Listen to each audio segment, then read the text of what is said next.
Ladies and gentlemen, the biggest problem that ANC has is there's just nothing here. Nothing, just done.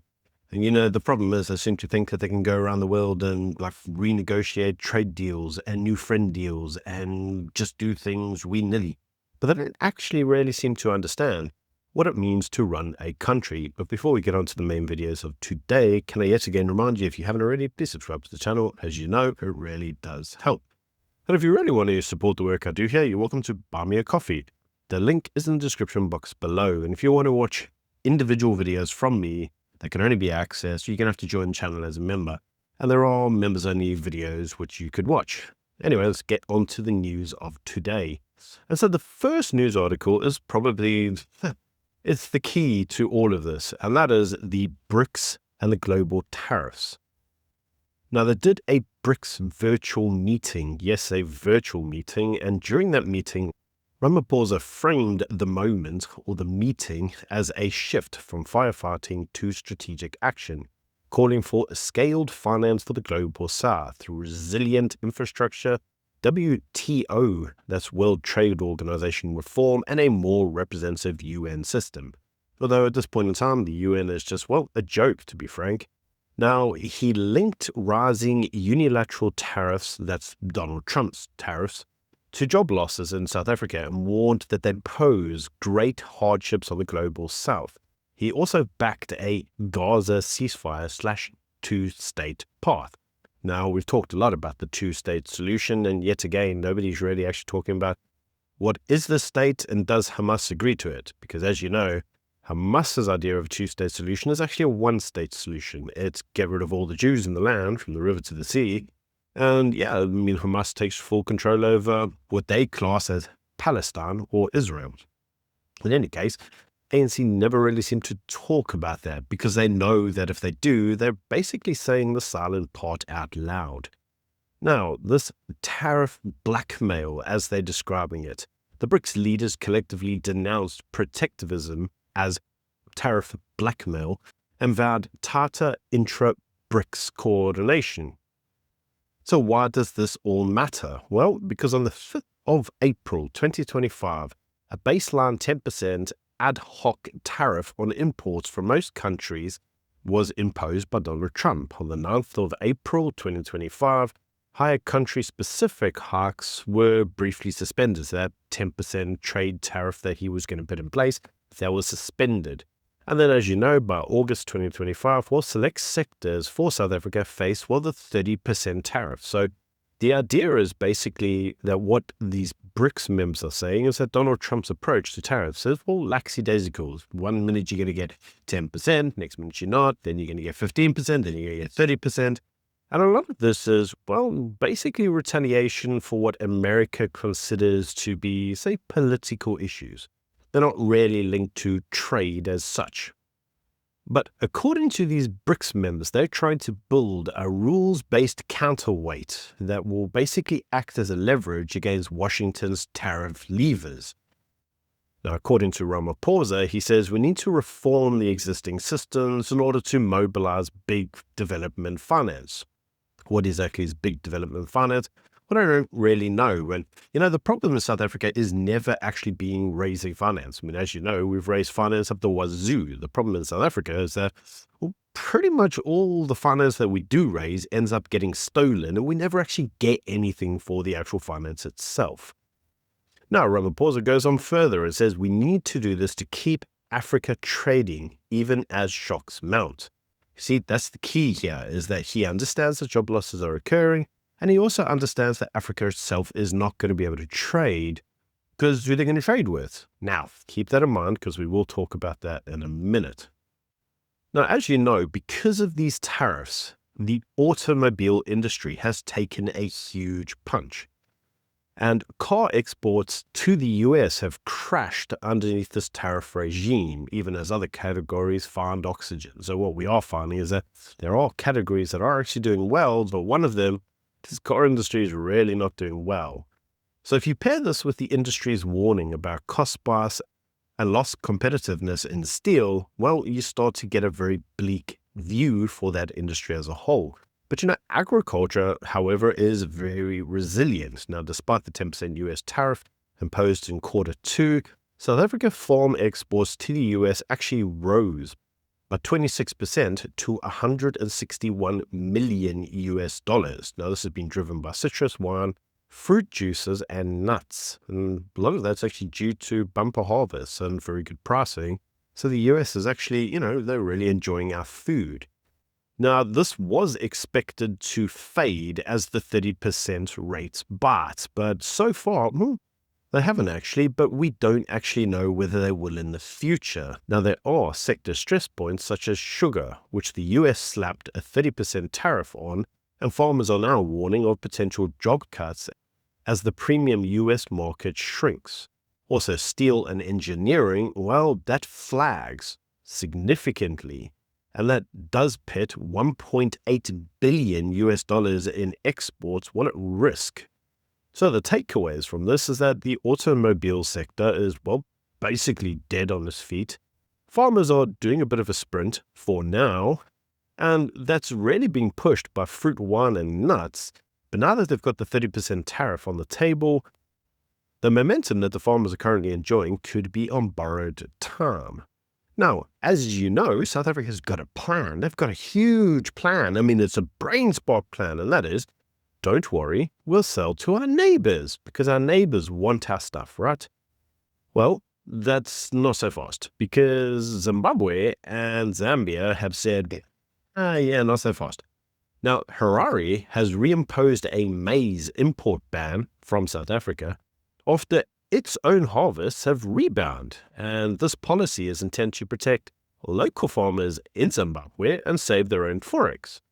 Now, some analysts are expecting this to be temporary, but we don't know. Maybe it won't be. Who knows?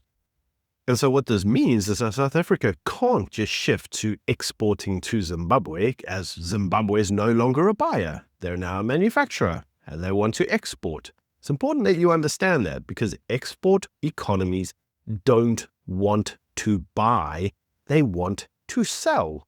And the biggest problem that we have right across BRICS is that they're all export economies. They're all manufacturing economies.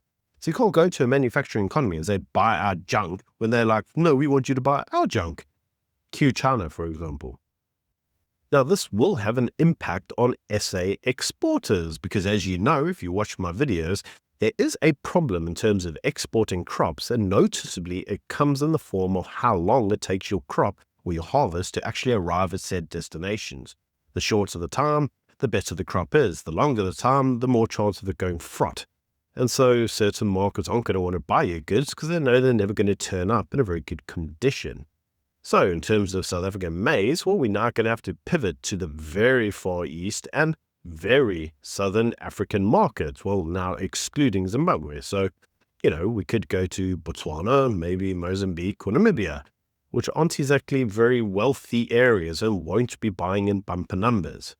And you see, there is, however, a spanner in the works, and this is Zambia, because Zambia have actually stepped up as a regional competitor. Due to their own harvest, would you know it, they've got bumper records of maize, and they want to sell it to their brethren around the countries, the southern regions. And guess what? They're going to undercut South Africa when it comes through to pricing. So this causes a problem. We want to sell to the southern markets or the very far east. And the reality is that we've now got competition in the form of, Zimbabwe is getting there pretty quick and Zambia is getting there pretty quick. And South Africa's like, can't sell to our neighbors because they want to sell to us. What are you going to do, Cyril? What are you going to do? So effectively what you're actually finding now is that, the exporters are all going to be chasing Asia because the SADC neighbors are, covered. They don't need our stuff. And this is going to cause problems because you see, Cyril didn't think about this, did he? He's like, we don't need America. Wait, we actually need America. Now, moving back a step, let's go back to the loss of competitiveness in terms of steel, because as you know, ArcelorMittal in South Africa is basically set to close. Now, that's going to cause a number of job losses, and unfortunately, it's going to have a massive impact on domestic steel supply. Now, as you know, once the plant closes, there's going to be 3,500 jobs that will be lost and an additional 100,000 indirect jobs. which will basically cause a lot of problems for the country. It's also going to cause problems in terms of steel, because steel will now have to be imported. So that could also lead to an additional 4,000 job cuts and a potential 1 billion rand loss to the fiscus, which, as you know, the fiscus really can't afford to be losing this kind of money.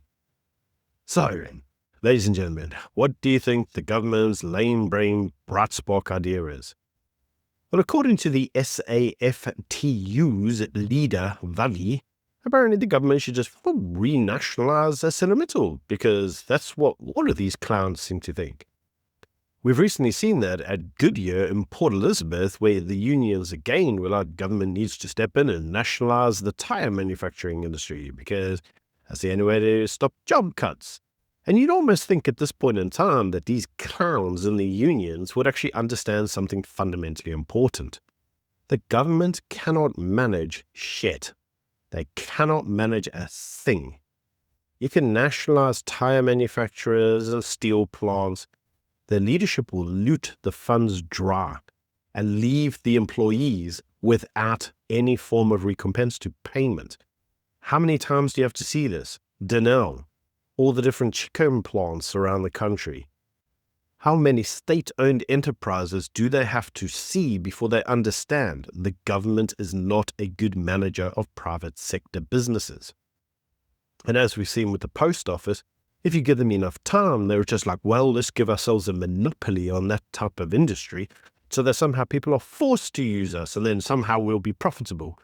And even when they do that, they're not profitable, because the government cannot manage shit. So while these union clowns seem to think that the answer is to nationalize each time they screw up is just beyond me. But in any case, government don't have the money, so I can't see this happening. Even if it did happen, nobody bloody used the place, because as we know, government are useless. So moving then on to a very final news article, and it's basically a bullshit article, I suppose, and that is that the Justice Minister, Ronald Lamola, says that South Africa will issue a form of condemnation to Morocco over the use of the South African flag at a July meeting between Jacob Zuma as the MK party leader and the Moroccan minister. Now, this apparently was used, and the reason that it's an affront was because it was seen as implying an official state endorsement. Now, Durko's position is that they issued an official statement and called the flag display an abuse of the existing protocol and decorum, undermining bilateral relations and stressing national symbols, and they said that this shouldn't have been a suggestion of a state-to-state engagement when non-state actors are involved. Now, this is actually kind of important because Julius Malema recently met with Venezuelan officials, and you can see the pictures here, and you know what I noticed? Yeah, the South African flag's there. So now one has to ask the question, how come Zuma is getting his ass handed to him because of using the flag in a Moroccan meeting, but Julius Malema can use the flag with a Venezuelan counterpart, and that's just fine, that's hunky-dory. Yeah, it doesn't make sense, does it? Anyway, let me know what you think of that in the comment section below. Is the ANC just like gunning after Zuma because Zuma, as they consider it, is their biggest threat? There's just a way to silence their, well, political opponents? Let me know what you think in the comment section below. Until tomorrow, bye.